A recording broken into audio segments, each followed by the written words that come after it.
BSNL employees union వాళ్ళు telecommunications minister Ashwin Vaishnav గారికి ఉత్తరం రాశారు.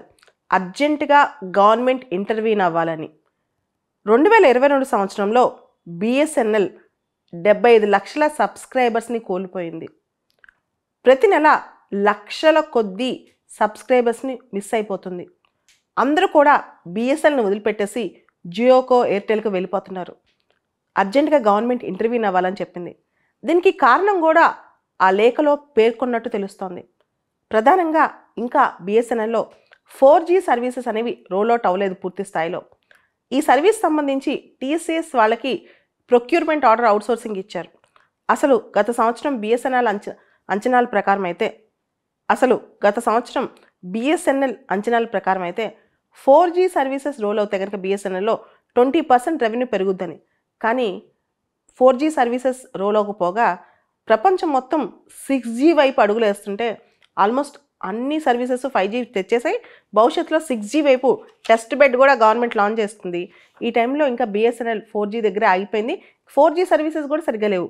అండ్ 2G 3G సర్వీసెస్ కూడా వేరే కాంపిటీటర్స్తో వీళ్ళు మ్యాచ్ కాలేకపోతున్నారనమాట. ఇప్పుడు అందరు సబ్స్క్రైబర్స్ కూడా హై స్పీడ్ డేటాని ఎక్స్పెక్ట్ చేస్తున్నారు. డేటాలో లేట్ అయితే అసలు ఒప్పుకోవట్లేదు. వీళ్ళు హై స్పీడ్ డేటా కావాలి. సో వీళ్ళకి బిఎస్ఎన్ఎల్ వద్దు. ఇప్పుడు ఒకప్పుడు 1990s ఆ టైంలో బిఎస్ఎన్ఎల్ కనెక్షన్ కోసం, ఫోన్ కనెక్షన్స్ కోసం నెలల కొద్దీ, సంవత్సరాల కొద్దీ వెయిట్ చేసేవాళ్ళు. పెద్ద క్యూ ఉండేది.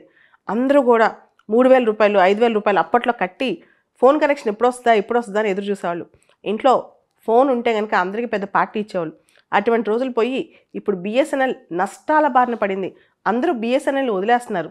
బిఎస్ఎన్ఎల్ కాదు, పబ్లిక్ సెక్టర్లో మనం చూస్తే ఎయిర్ ఇండియాని తీసుకుందాం ఎగ్జాంపుల్. తర్వాత రైల్వేస్ కూడా స్లోగా ఇవన్నీ కూడా ఆర్డినెన్స్ ఫ్యాక్టరీస్, అంతెందుకు డిఫెన్స్లో ఆర్డినెన్స్ ఫ్యాక్టరీస్ ఏదైతే గవర్నమెంట్ కంట్రోల్లో, గవర్నమెంట్ ఆధీనంలో ఉన్నాయో ఇవన్నీ నష్టాల బారిన పడుతున్నాయి.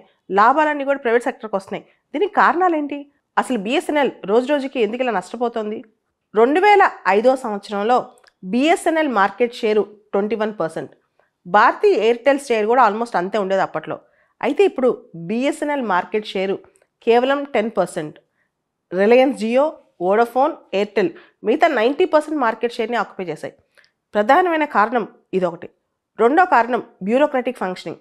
అంటే మీరు గమనిస్తే కనుక ఇక్కడ రెడ్ టేపిజం కానీ, delay in decision making, old style of functioning, excessive government interference and with in BSNL యూనియన్స్లో కూడా ఒకళ్ళ అభిప్రాయాలు ఇంకోళ్ళు వాల్యూ లేకపోవడం, ఇవన్నీ కూడా కారణాలు అంటున్నారు. తర్వాత అతి ముఖ్యమైనది బిఎస్ఎన్ఎల్లో హై ఎంప్లాయీ కాస్ట్.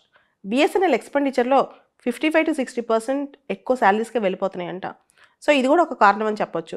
దాని తర్వాత క్వాలిటేటివ్ సర్వీస్ ఇవ్వలేకపోవటము, ఎఫిషియెంట్ సర్వీసెస్ ఇవ్వలేకపోవటము, ప్రైవేట్ సెక్టర్తో కంపీట్ అవ్వలేకపోవటము, ఇవన్నీ కూడా కారణాలు అంటున్నారు. తర్వాత failure to update the equipment quickly అనమాట. కొత్త ఎక్విప్మెంట్ అప్డేట్ చేసుకోకపోవటం, ఇవన్నీ కూడా కారణాలు అంటున్నారు. గత నవంబర్లోనే కంప్లీట్గా 4G సర్వీసెస్ రోల్ అవుట్ చేస్తామని చెప్పి ఈ ఇష్యూని టీసీఎస్ వాళ్ళకి అప్పచెప్పారు. కానీ వాళ్ళు సరైన సమయంలో వీళ్ళకి రెస్పాండ్ అవ్వకపోవటం, ఇప్పుడు అది డిలే చేయడం వల్ల మొత్తం 4G ఇంకా రోల్ అవుట్ లేకపోయింది.